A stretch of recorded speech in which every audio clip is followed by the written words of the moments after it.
Antes de passar para ele, vamos ler a palavra edificante desta pregação.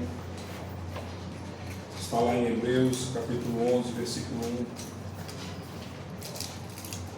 1, que diz assim: Ora, a fé é a certeza de coisas que se esperam, a convicção de fatos que se não veem.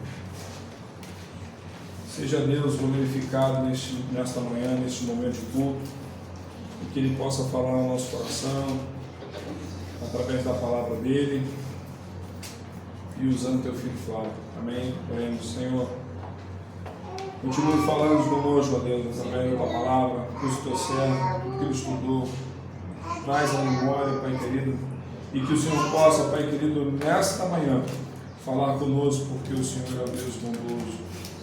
Corrija, Senhor Jesus, os nossos passos, endireita nossas veredas. Nós estamos aqui, Senhor Jesus, aptos, com ouvidos abertos, Pai querido, e atentos à Tua palavra. Seja conosco, em nome de Jesus oramos. Amém. Amém. Glória a Deus. Aleluia.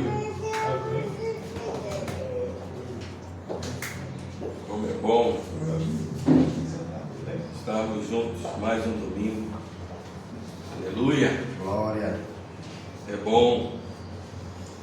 Hoje a gente está vendo as coisas acontecerem, né? E a gente se assusta um pouco com o que está acontecendo por aí. Eu costumo dizer que quem está em Cristo está sentindo algo, um movimento diferente, um movimento que tem mexido não só com a mente das pessoas, mas com a confiança também das pessoas. Eu olho para o mundo e vejo um mundo sem esperança. Eu vejo um mundo sem ter realmente confiança de que algo pode mudar. As pessoas cada vez mais cabisbaixas, as pessoas cada vez mais sem esperança e mudança e se entregando. Mas isso tudo se deve à falta de confiança. Nós vivemos também uma crise de confiança. Eu até ontem estava lendo um texto, uma crônica sobre confiança. Eu vou ler aqui com vocês antes de começar, para que vocês possam entender, para que no final a gente possa levar isso para o parâmetro bíblico. O texto é um texto que diz: Confiar é amar, de Fabrício Carpinejar. E o texto diz o seguinte: amar e confiar são a mesma coisa. Demorei a perceber. Por isso confiamos em pouquíssimas pessoas em nossa vida.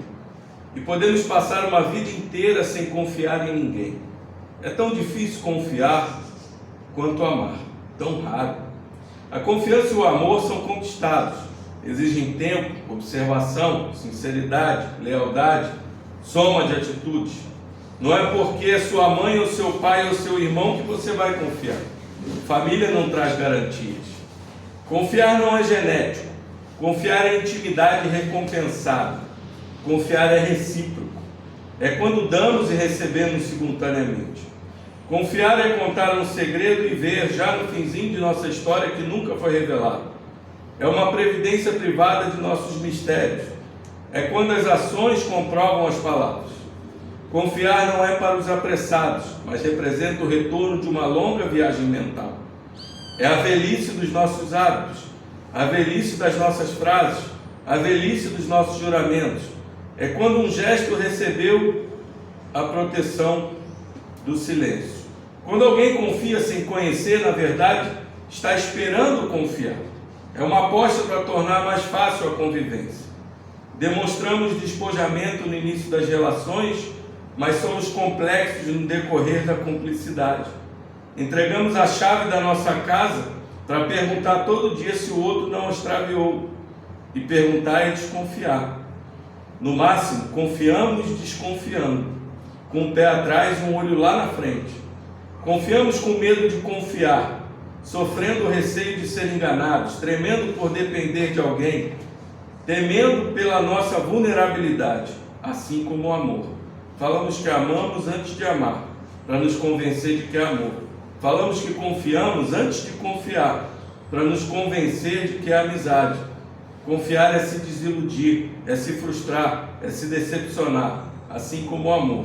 É criar as mais altas expectativas e depois de se acomodar com o que é possível, como o amor. É aparecer com todas as certezas do mundo de que aquela é a pessoa certa e descobrir aos poucos que ela mente e pensa torto como você. Confiar dói, como o amor, ainda mais quando a confiança é quebrada e não há como restaurá-la com discussões, colá-la com desculpas, consertá-la com declarações grandiloquentes. Confiar é ter uma relação única com alguém inimitável e não dividi-la com um terceiro. É o contrário da falsidade, que significa ser igual com todos, fingindo diferença e exclusividade. Deixar de confiar é deixar de amar. Perde-se junto à admiração, o alumbramento e o respeito incondicional. Deve-se desarmar para amar de novo. Não sei se você percebeu, mas esse texto ele liga a confiança ao amor. Ele liga a confiança em algo que a gente precisa ter relacionamento.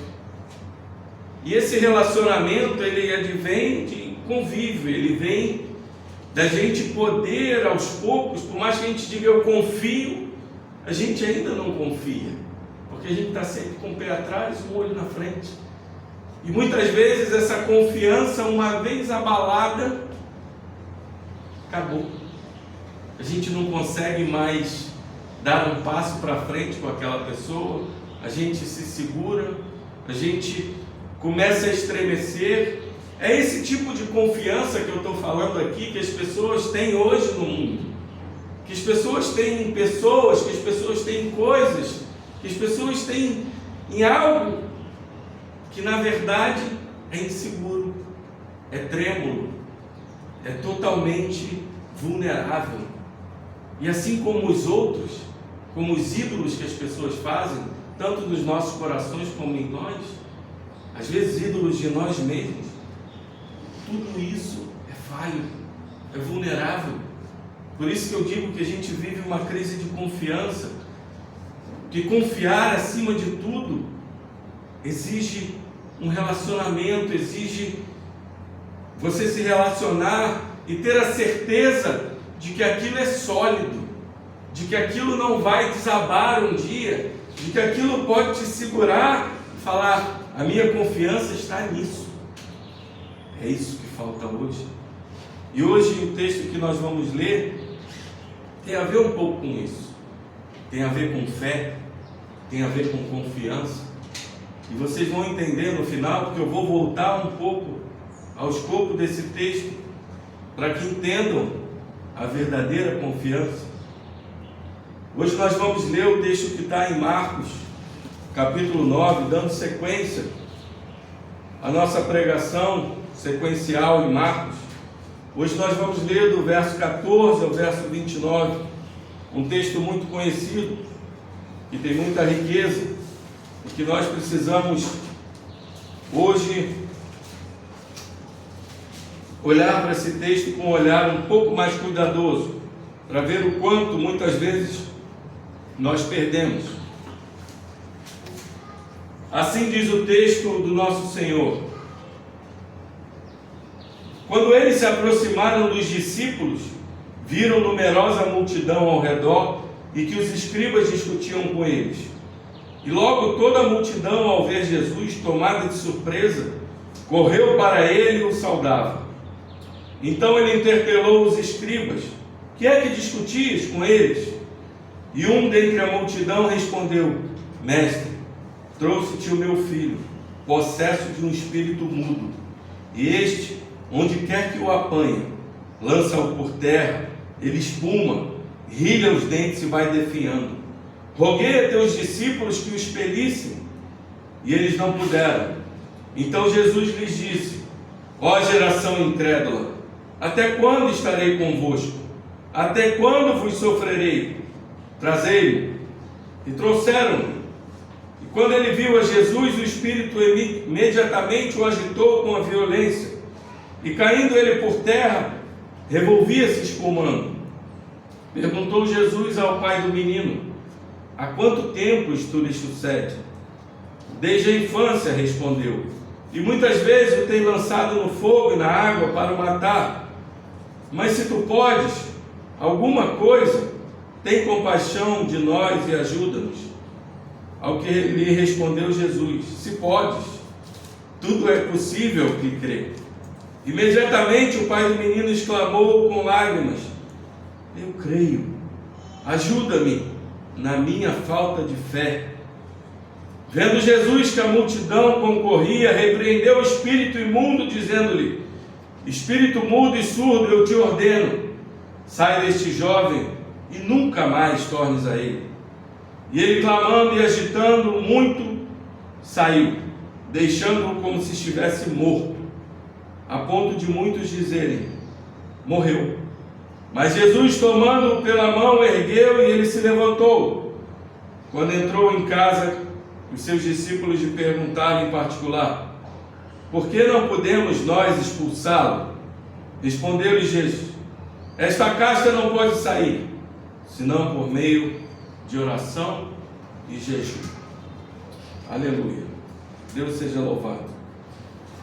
Amados irmãos e irmãs, esse texto, ele vem na sequência daquele texto da transfiguração que a gente pregou aqui anteriormente.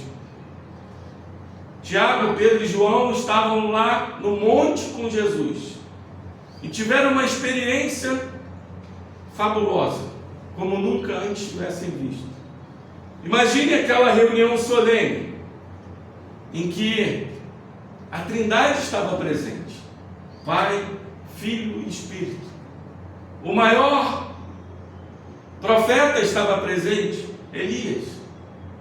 O maior legislador estava presente, Moisés. E os 3 discípulos mais íntimos de Jesus também. Que assembleia era essa? Imagina essa reunião no alto daquele monte. Tamanha era a euforia de Pedro, que ele fala para Jesus: Jesus, vamos construir 3 tendas aqui? Porque eu imagino que a presença de Deus ali era algo tão fabuloso, tão grande, tão lindo, que Pedro nunca mais queria sair dali. Mas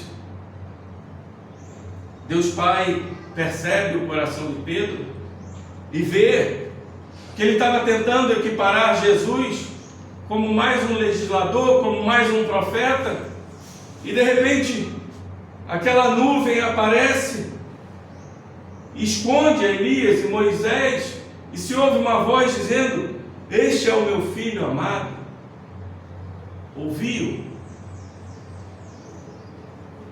E eles, aterrados, segundo Mateus, se prostram com medo daquela voz. E eles começam a entender que existia algo diferente. Porque eles andam com Jesus, mas eles não sabem quem é Jesus. Eles caminham com Jesus, mas eles ainda não percebem quem Jesus é, a singularidade de Jesus. Eles estavam olhando para Jesus como um mestre, como um profeta, como um legislador, como um homem que conhecia a palavra, mas não conseguiam olhar para Jesus como o Filho do Deus vivo. Apesar de Pedro ter dito um pouco antes: tu és o Cristo, Filho do Deus vivo, e ter visto a glória, ele ainda assim quer equiparar Jesus aos outros. Porque aquela revelação que Pedro teve foi uma revelação pelo Espírito. Foi o Pai que revelou a ele. E logo em seguida, Deus, na sua sabedoria, mostra a humanidade de Pedro, mostra como ele é falho, e diz para ele, Jesus diz: arreda de Satanás. Sabe por quê, meus irmãos? Porque toda espiritualidade, que não tem a cruz como foco, que não tem o Calvário como foco, ela é cega, ela é apóstata. O que Jesus está falando para Pedro é o seguinte: se você não consegue olhar para a cruz, se você não consegue entender que o Calvário é a coisa mais importante que existe, a sua espiritualidade não vale de nada. E essa é uma espiritualidade que nós vemos muito hoje na igreja. A espiritualidade ali no monte era uma espiritualidade da êxtase. Eles estavam ali, extasiados. Mas eu não quero sair daqui, eu quero continuar aqui. E quantas vezes a gente vai para a igreja, a gente vai para encontros, a gente vai para o monte, e a gente não quer sair dali. A gente não quer sair dali para a verdadeira realidade. E Deus nos repreende nisso. Porque naquele momento que Deus Pai percebe o coração de Pedro, Ele olha para ele e fala: esse é o meu filho, ouviu. Mas por que ele fala ouviu? Porque um pouco tempo antes, Jesus tinha dito: eu tenho que ir para a cruz, eu tenho que morrer. A coisa mais importante não é isso aqui, mas é a cruz. É essa declaração que eu sou o Cristo, o Filho de Deus vivo, e eu vim para libertar. E quando você vai lá para o texto de Lucas, você sabe que a conversa ali de Jesus com Elias e Moisés era sobre sua partida. E ali no grego quer dizer êxodo, sobre o êxodo de Cristo. Para onde? Para a cruz. Assim como Moisés libertou o povo do cativeiro do Egito, Jesus veio para nos libertar do cativeiro, que estávamos presos do diabo. E essa é a coisa mais importante. E Deus não se alegra só da espiritualidade, da êxtase, porque nós somos servos de um reino, porque nós somos servos de um reino para trabalhar para esse reino. E olha como começa o texto. Quando eles se aproximaram dos discípulos, viram numerosa multidão ao redor e que os escribas discutiam com eles. Eles descem daquela espiritualidade da êxtase para a espiritualidade do vale. Quantas vezes é difícil para nós, que nós passamos momentos maravilhosos com Deus, às vezes em oração, às vezes com irmãos, às vezes num culto, e temos que voltar para a realidade, e temos que voltar para o vale. É do monte para o vale, irmãos. A nossa vida, e a Bíblia é cheia disso. Moisés, quando desceu do monte, Moisés desceu e se deparou com aquela falta de espiritualidade, com a apostasia, com a idolatria do povo. Ele tinha deixado pessoas responsáveis, e quando ele volta e vê aquela bagunça. Elias, quando desceu do Monte Horebe, desce para enfrentar o paganismo de Jezabel, de Acabe. Jesus, quando saiu do deserto, do batismo, foi para o deserto enfrentar Satanás. A Bíblia é cheia desses exemplos. E assim é a vida dos cristãos. Uma hora você está no monte e você fala: não quero sair daqui. Mas o mais importante é a cruz, é o caminho para a cruz, é o caminho que Cristo falou para nós.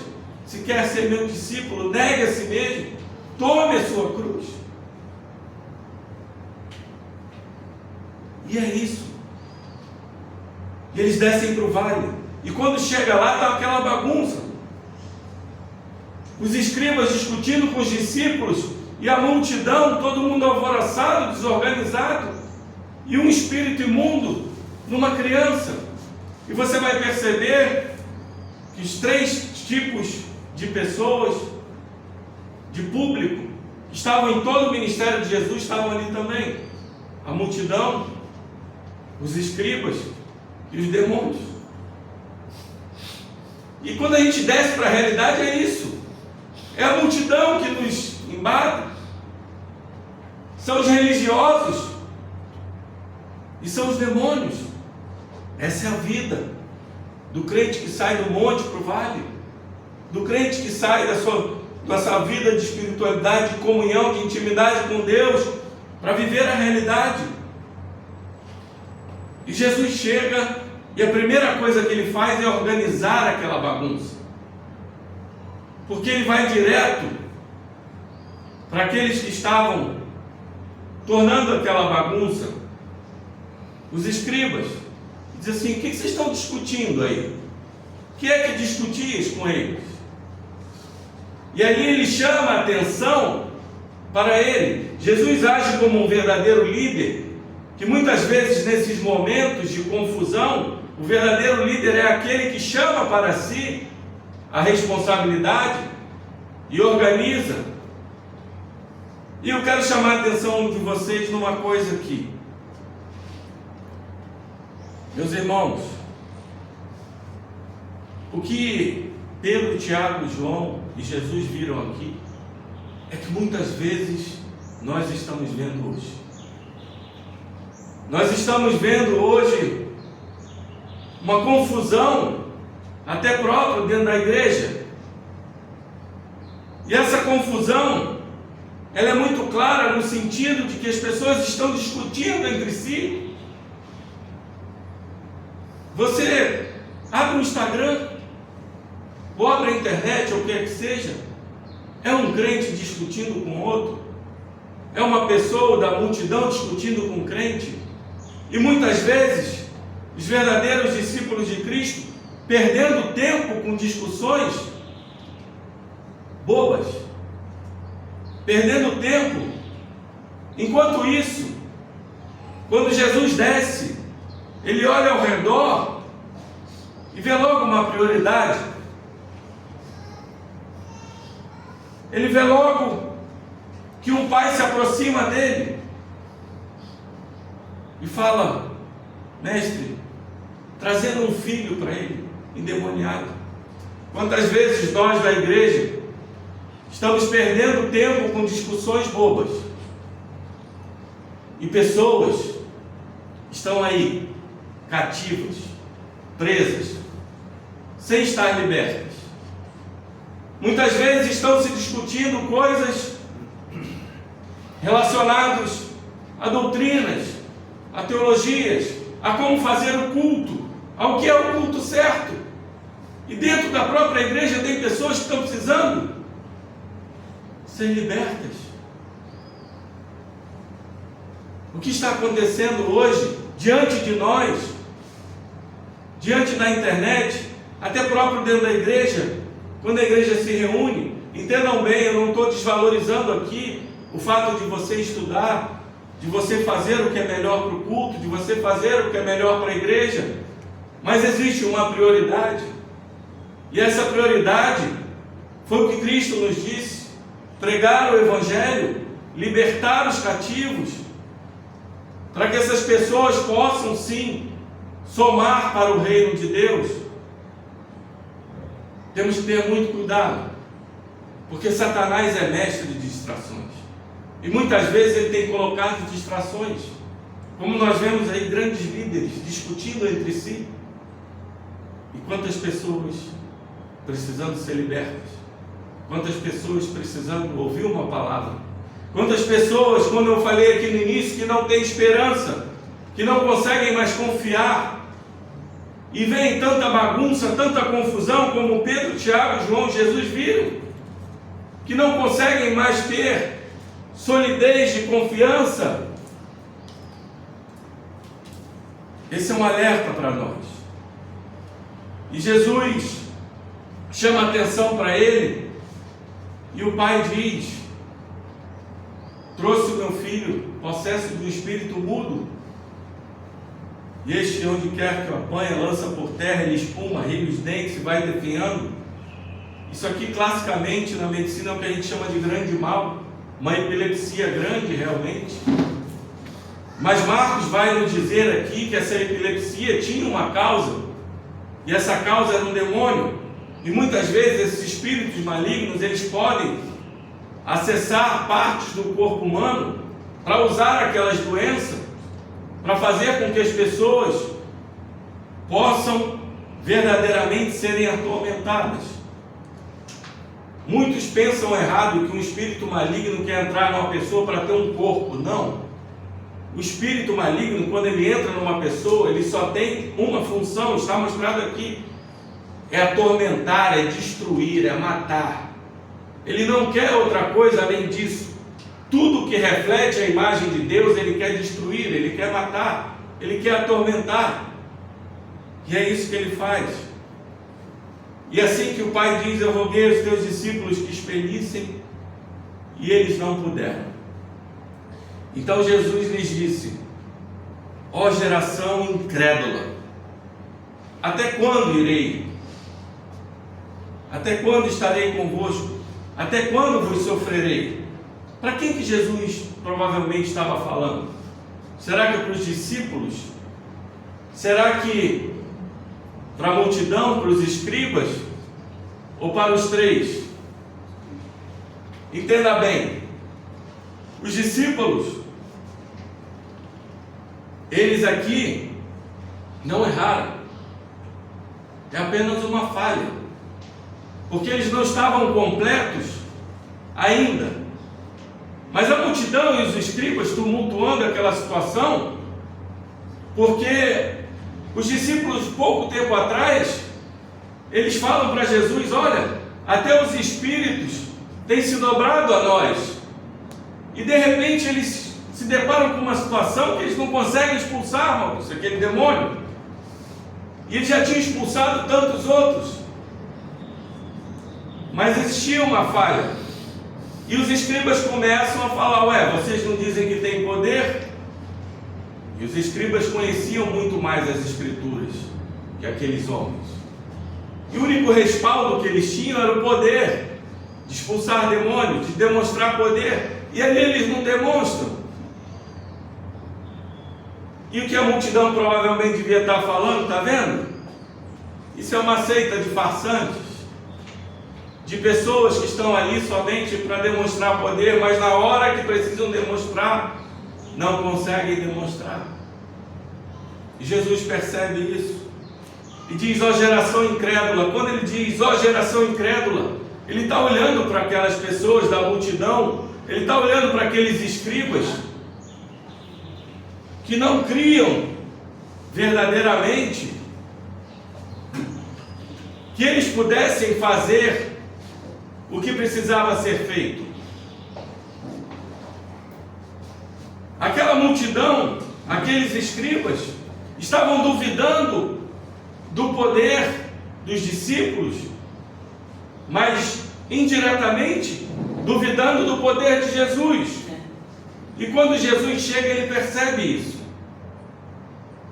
Quando ele diz ó geração incrédula, Jesus age como os profetas do Antigo Testamento, que ele falava para a nação de Israel: ó nação incrédula.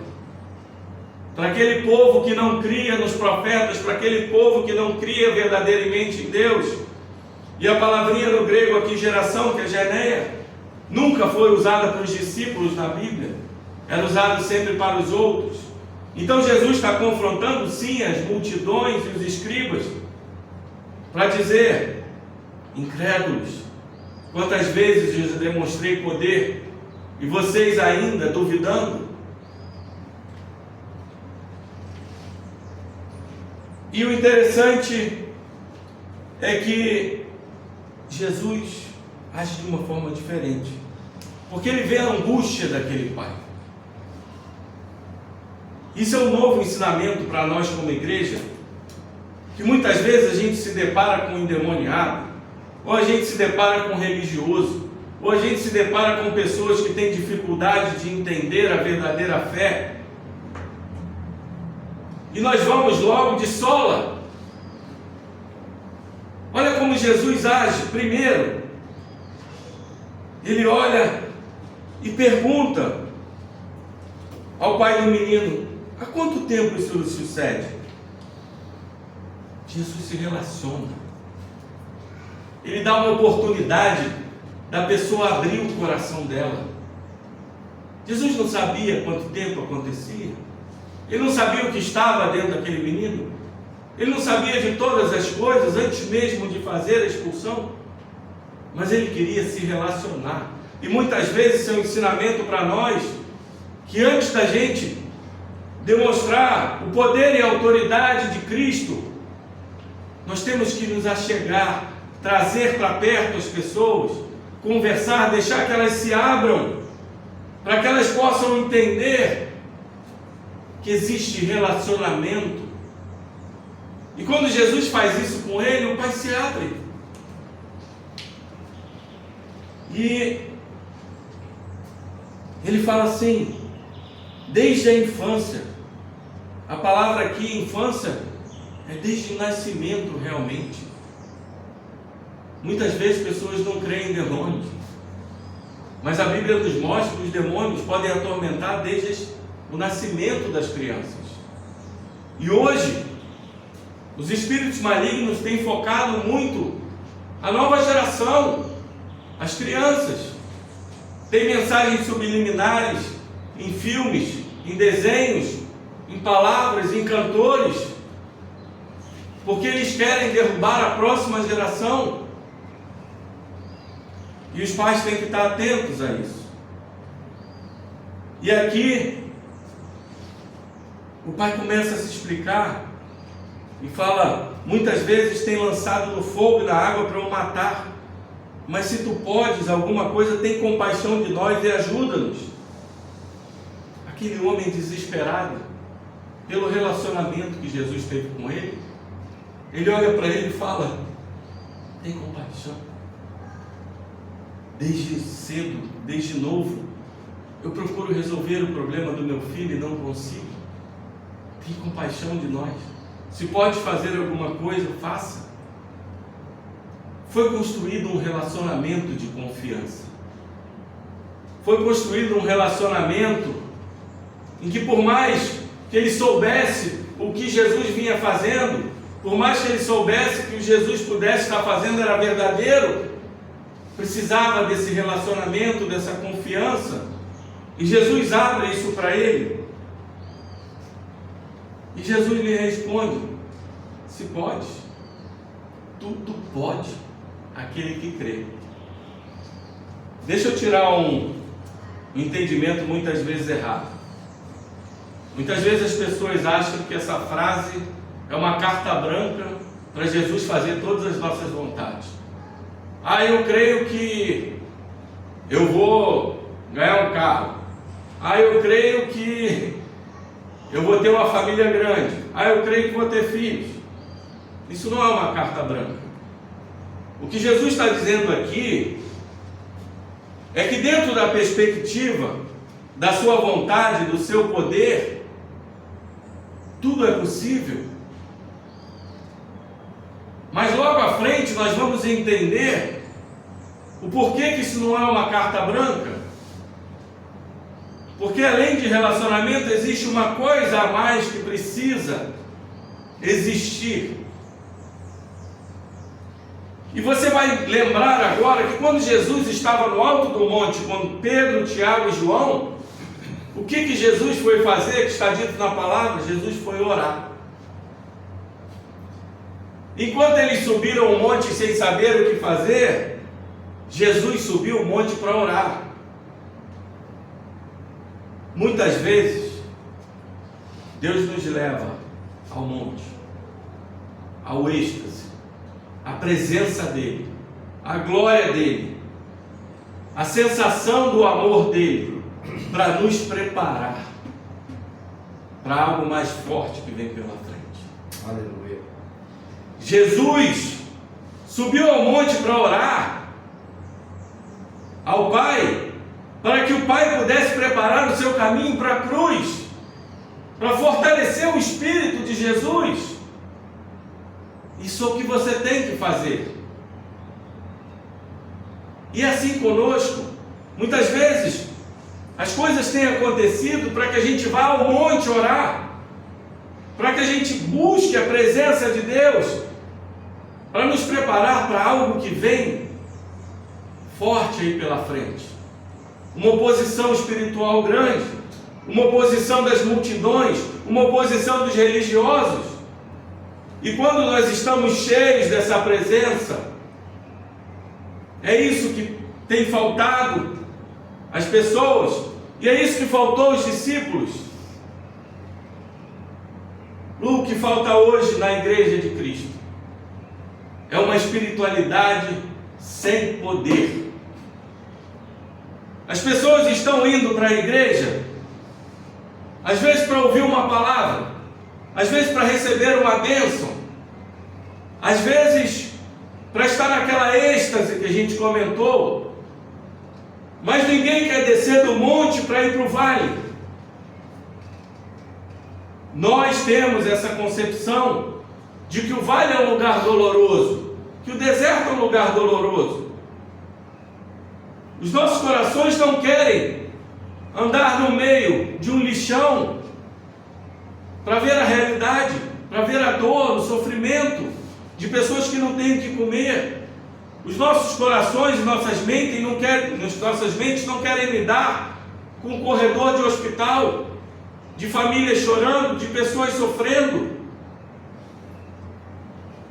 Os nossos corações não querem lidar, muitas vezes, de entrar num cemitério e ver um pai chorando a morte de um filho, e de ver um esposo chorando a morte de uma esposa, ou vice-versa, porque nós queremos ficar somente no monte, mas não temos intimidade com o vale.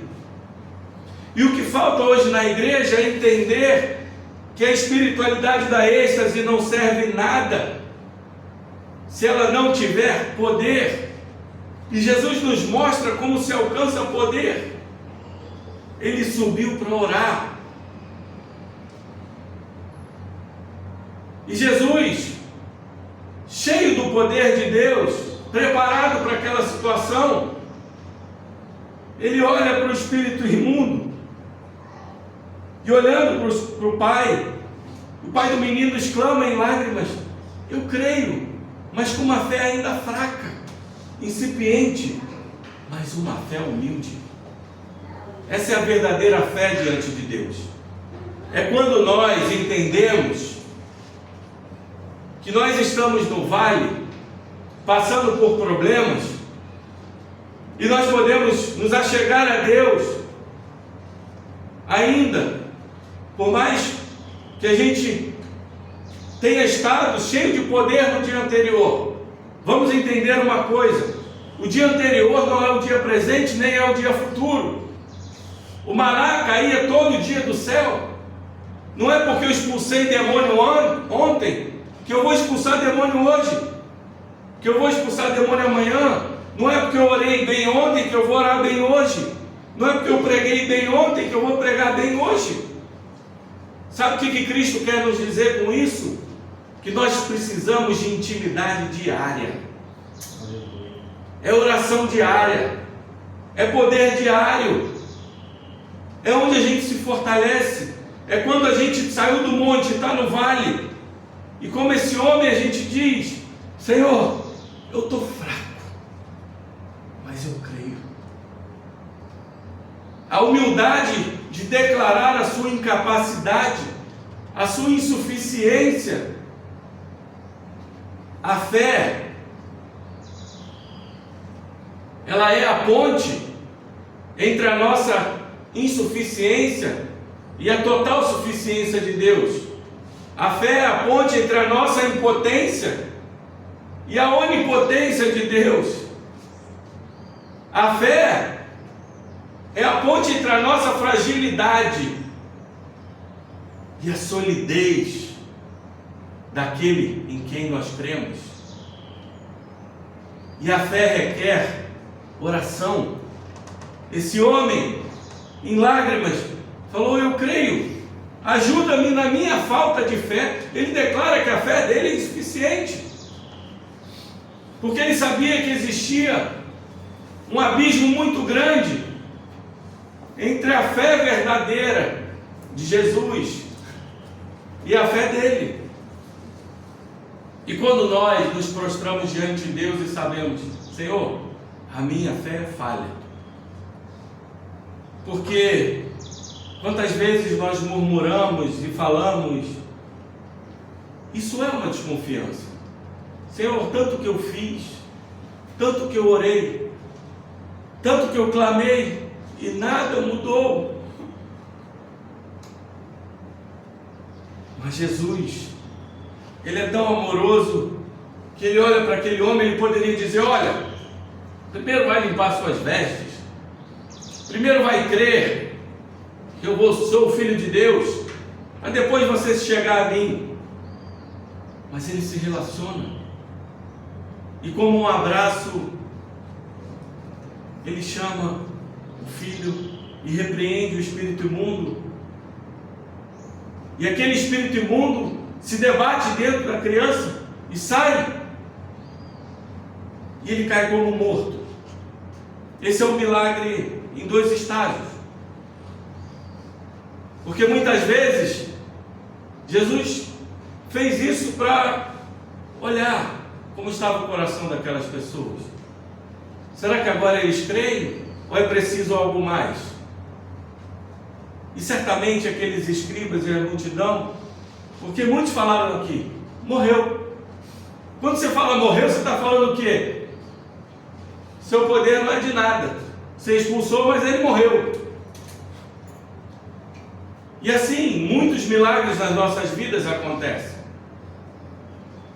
Jesus nos dá a primeira parte, mas quer que a gente tenha o discernimento espiritual de entender que é uma coisa de cada vez, que nós precisamos ter fé e orar continuamente, e buscar esse poder continuamente, e buscar esse milagre continuamente, porque o nosso caminho não é um caminho somente de alegrias.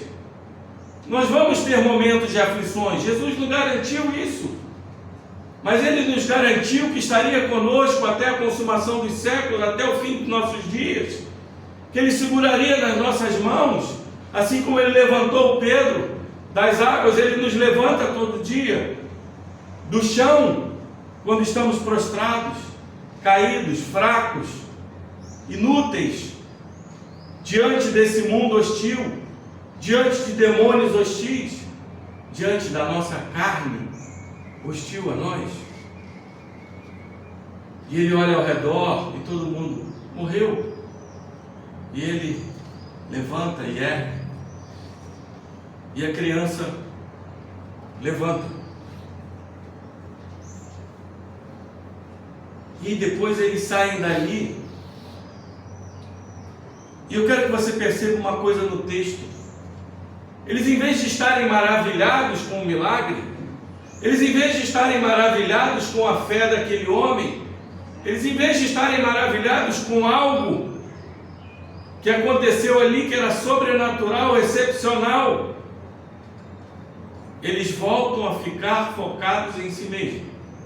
Existe um egocentrismo humanista, satanista, que eles só conseguem olhar para dentro de si. E eles olham para Jesus dentro daquela casa.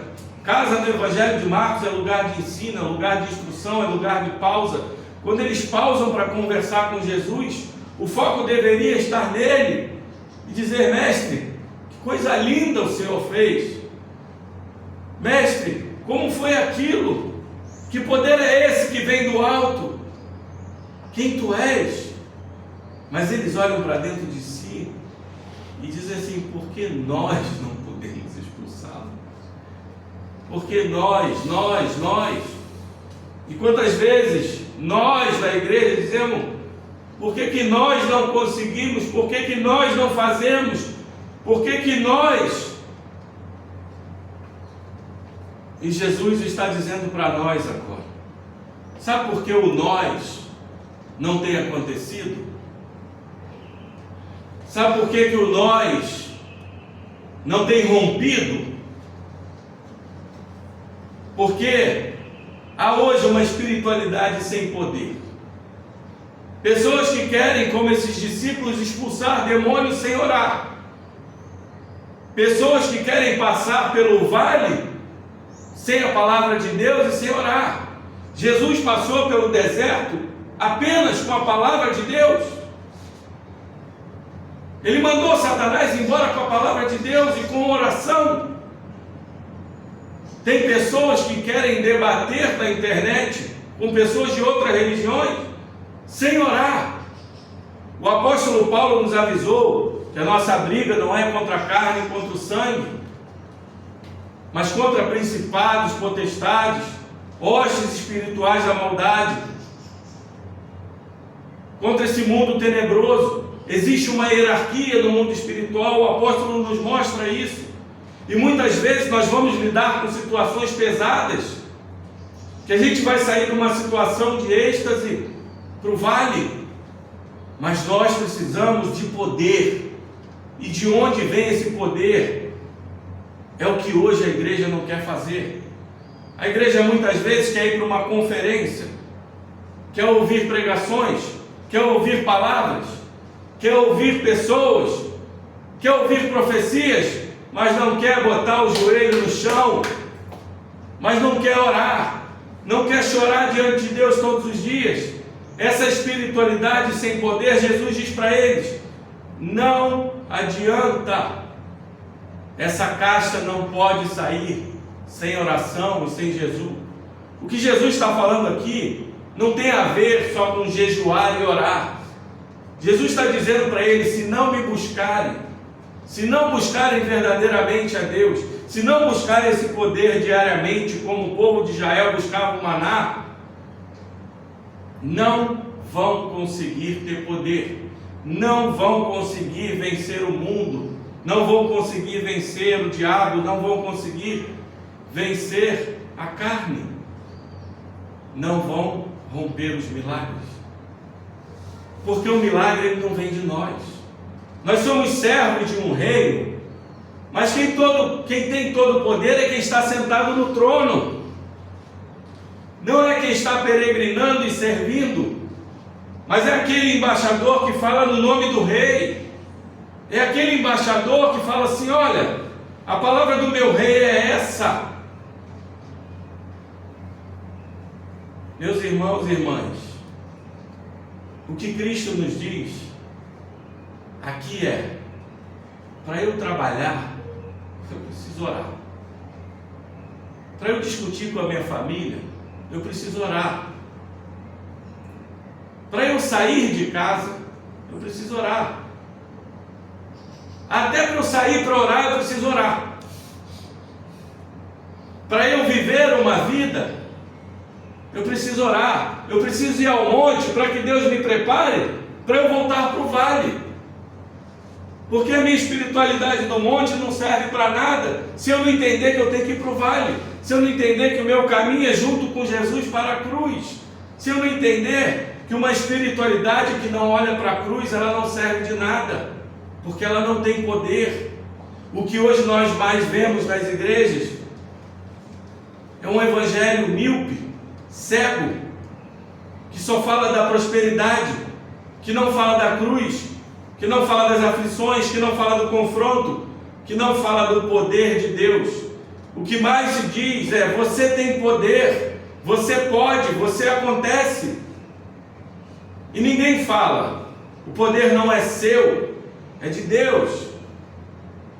A intimidade que você tem que ter com Deus é a coisa mais importante.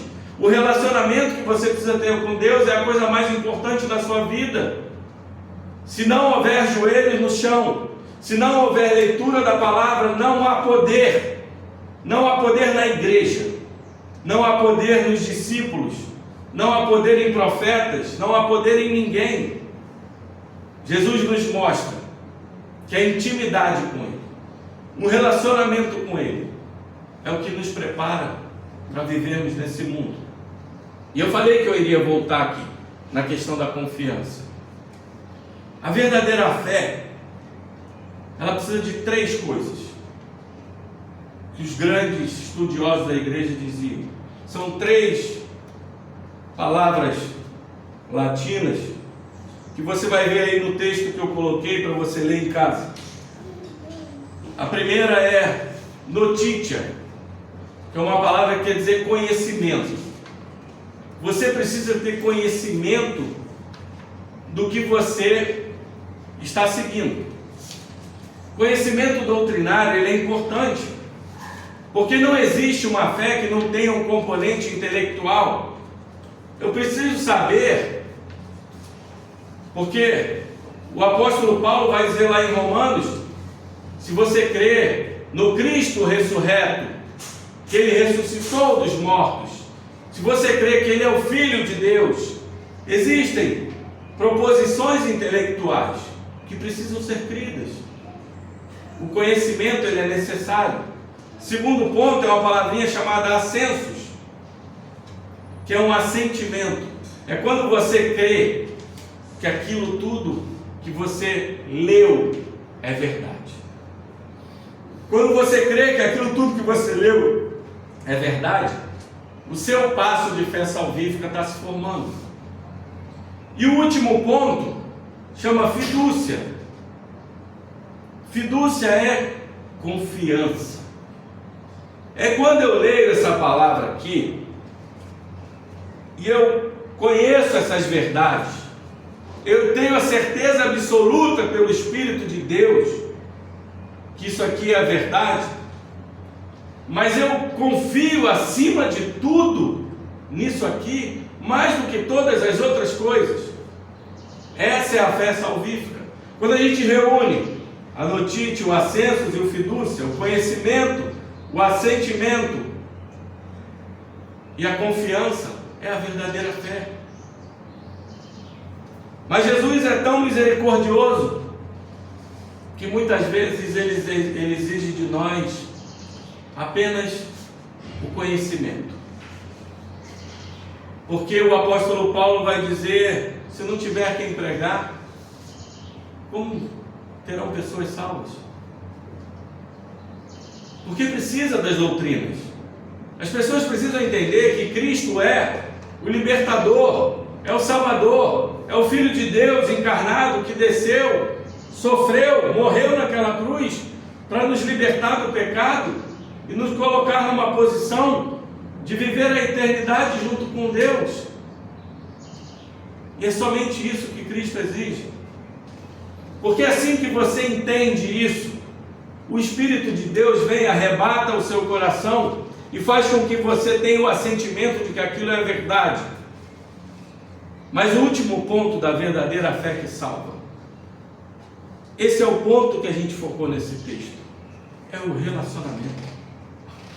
A confiança, como aquele texto de início falou, ela advém de relacionamento. Quanto mais eu me relacionar com a verdade, com aquele que é a verdade, mais eu vou ter confiança. Mais eu vou ter confiança que por mais que minha vida esteja ruim hoje, ela vai ter momentos de refúgio, de tranquilidade, de paz. Eu vou ter paz para lutar. Posso ser abençoado? Posso. Quantas pessoas têm sido abençoadas? Quantos milagres acontecem? Jesus ainda é o mesmo. Ainda faz milagres. Ainda ajuda pessoas. Mas Ele quer que a gente entenda que não é só isso. É intimidade, é relacionamento. E o que Cristo tem feito hoje com a igreja é mostrar para a igreja que ela sem Ele, ela sem a pregação da cruz, ela sem o Evangelho verdadeiro, ela não é nada. Ela não tem poder. O que mais vemos hoje são pessoas decepcionadas. Pessoas que vão para a igreja esperando uma coisa. E a pessoa fala, profetiza aí que você tem poder. Mas que poder é esse? Vem de onde? Agora é diferente se eu falar, meu irmão, minha irmã, tenha relacionamento, ore cada dia mais, chore aos pés de Cristo, busque esse poder, e Ele vai te revestir de poder. É humildade, é declarar sua insuficiência como esse pai declarou, é dizer, a minha fé é tão pequena, eu preciso de mais confiança. E Jesus vai dizer para você, você precisa de relacionamento, você precisa orar mais, você precisa jejuar mais, Você precisa entender que a sua força de hoje não é a força de amanhã. A sua força que foi ontem não é de hoje. Busque-me. Busque a Deus enquanto se pode buscar. Aleluia. Invoque a Deus enquanto pode. Porque é esse relacionamento que vai nos fazer forte. É esse relacionamento que vai fazer a igreja forte. É esse relacionamento, essa confiança que o mundo não tem e que nós temos. Porque assim como o apóstolo disse, nós sabemos em quem nós temos crido. Nós sabemos quem Ele é. Não é o que Ele faz, é quem Ele é. A importância da igreja não está em que Jesus faz, porque Ele já demonstrou que tem todo o poder. A importância da igreja é em quem Jesus é. Ele é o Filho de Deus, que tem todo o poder nos céus, na terra e debaixo da terra. E todo o principado e potestade está debaixo da sola dos seus pés. E Ele pode reverter qualquer situação, mas Ele só requer uma coisa de nós: relacionamento, humildade, oração, e a gente declarar o quanto nós somos falhos, insuficientes e sem poder. Quando a gente se esvazia do nosso poder, Ele nos enche do seu poder. Quando a gente se esvazia da nossa fé falha, Ele nos enche da fé verdadeira. É essa igreja que precisa ser construída. Uma igreja que não vá enfrentar o mundo, que não vai enfrentar os religiosos, que não vai enfrentar o diabo sem relacionamento com Cristo.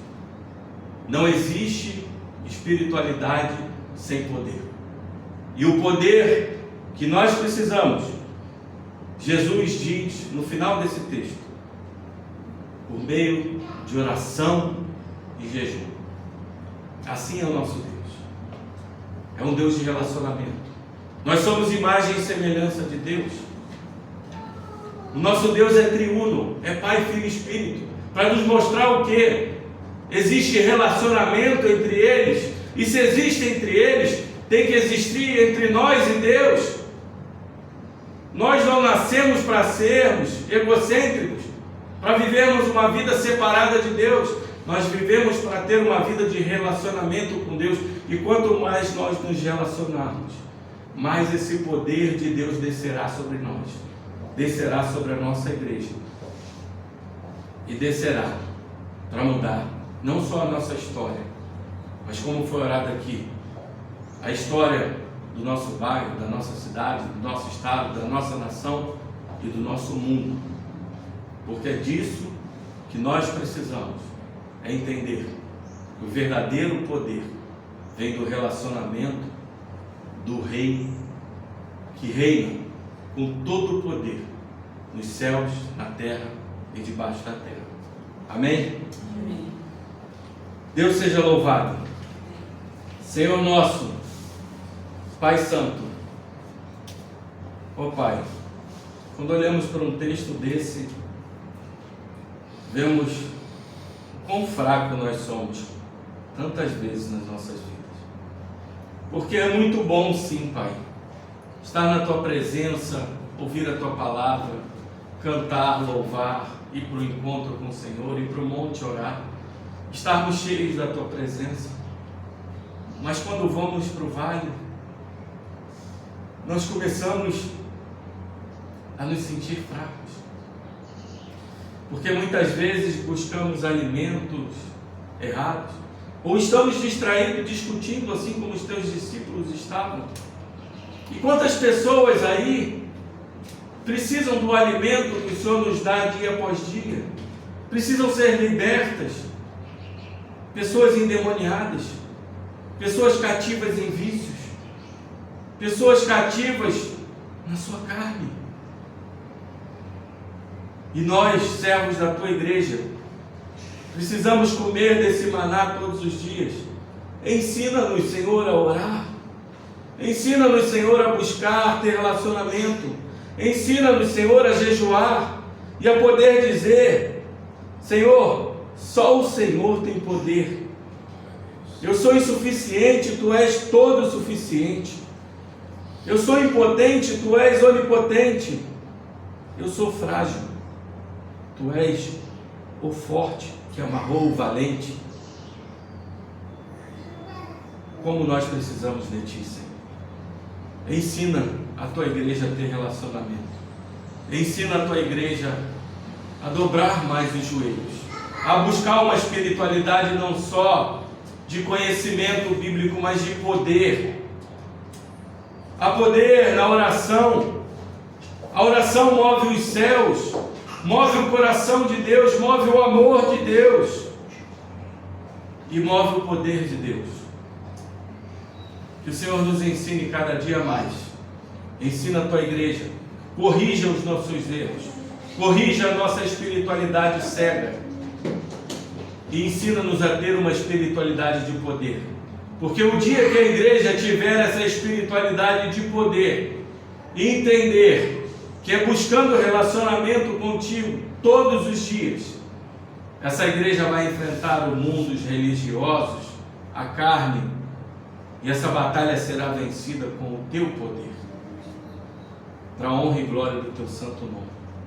Todos obrigado, Senhor, pela tua palavra, por tua misericórdia e por tua graça derramada em nossas vidas, dia após dia. É o que oramos no nome santo de Jesus. Amém.